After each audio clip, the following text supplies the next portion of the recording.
баъди бештар аз 2 моҳи баҳсу баррасии парвандаи Ян Букин, сарбози пойгоҳи 201 Русия дар Тоҷикистон ӯро аз Душанбе ба Екатеринбург фиристоданд. ин сарбозро дар яке аз беморхонаҳои Екатеринбург бистарӣ намуда, барои маълум намудани вазъи саломатиаш муоина хоҳад шуд. ба модараш иҷоза надоданд, ки ӯро бубинад. дирӯз ман ӯро дар фурудгоҳ пешвоз гирифтам, аммо роҳбаладаш нагузошт ки бо ӯ гуфтугӯ кунам. албатта ман нигаронам. медонед, аз Кузбас барои пешвозаш омадам, зеро ӯро бегуноҳ айбдор мекунанд. ӯро ба оғӯш кашидаму хостам ҳардуяшонро ҳамроҳи роҳбалад ба меҳмонхона даъват карда, бо хӯроки гарм зиёфаташон кунам, зеро парвози тӯлонӣ доштанд. аммо роҳбалад асабонӣ шуд ва гуфт, ки ман набояд бо писарам гап занам. ана бинед, илова кард ӯ. ба ман фармондеҳ навишта истодааст, ки модарро ба назди писараш намон.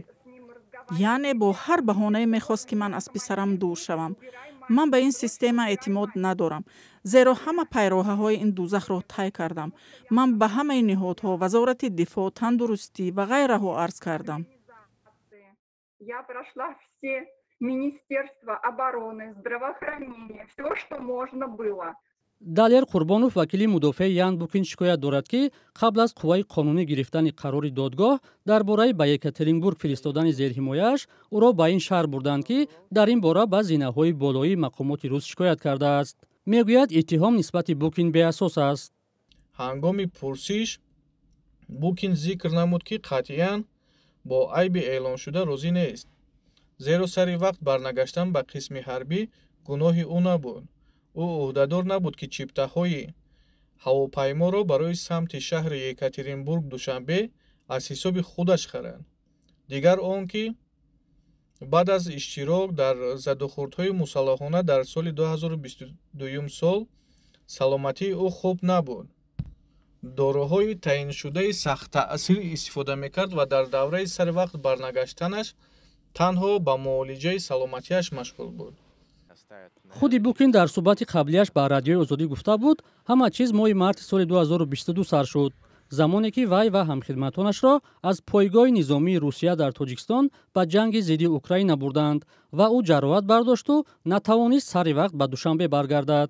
дар ин ҷо пойгоҳи 201 Русия дар Тоҷикистон, аниқтараш дар Душанбе, ҷойгир аст.